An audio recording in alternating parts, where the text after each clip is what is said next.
Officer, Senate President, dear colleagues. My question is to the counsel for the prosecution, defense, and the witness. One question, maybe a follow-up. And if we may start with the witness first to answer. I'm not asking you to make a judgment in this case ng impeachment. So sa akin is the answer the general question. So we've discussed in the last 2 days, diba, what is illegal expenditure, what is irregular expenditure, what is improper expenditure. In between all of that, we talked about many technicalities. And of course, this will be much easier if we're talking about public funds which are not confidential in nature. So my question is, when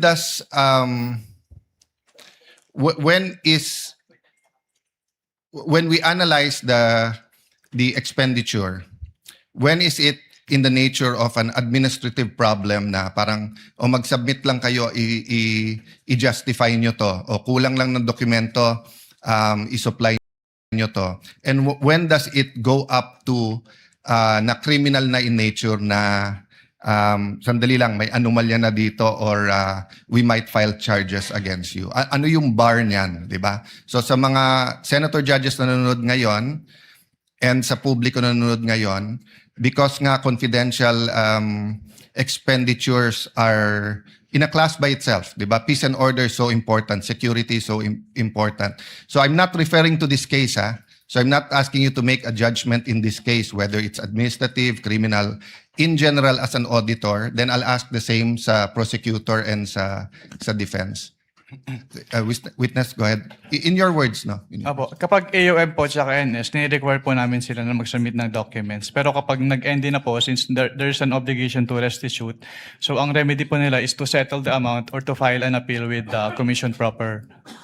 Yes, but even when you give them an ND to restitute, hindi nyo naman sinasabi pag restitute. Pwedeng restitute na mali paggamit, hindi yung binulsa mo yon, di ba? So at what point as an auditor do you say na sandali lang, criminal na to, may anomalya? Kasi pwedeng mali ang pinaggamitan, kaya isoli nyo. But you're not accusing anyone of na binulsa niya. Well, sa circular naman po, merong presumption na tinatawag kapag hindi nakapag-liquidate na maayos yung agency, which is presumption of misuse or misappropriation. Yes, and that's a disputable presumption, right? It is a prima facie presumption. Yes, a prima facie presumption is a disputable presumption. It's not a conclusive presumption, meaning yung prima facie, so lilipat yung onus sa kabila na i-prove na mali. Tama?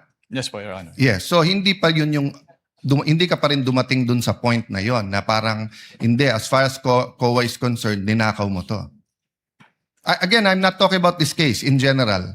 At what point nga will you have a final COA document saying na yon? Kasi pag sinabi mo lang restitute lang, it could be restitute because you didn't use it for what you were using it for.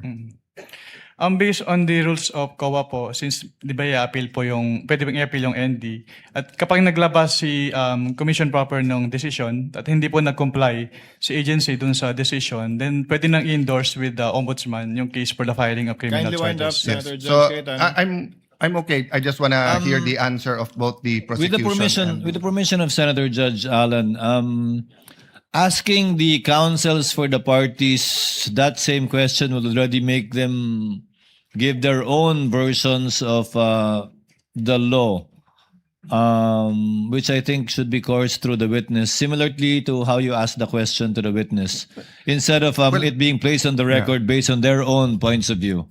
Well, anyway, we will have 2 more COA witnesses, but I think Yes. to all of us who are neutral, that's the big question. At what line does it cross between nagkamali lang yung isang public official sa liquidate and at what point is it criminal? And I just wanted to give, but if that's the I would be decision of clarifying that too during my second round. then I will leave it up to you, Mr. Presiding Officer. I apologize, the prosecution and the defense, you will not have a chance to answer that, but during the time of the presiding officer, you will be able to, or maybe even in the summation at the end.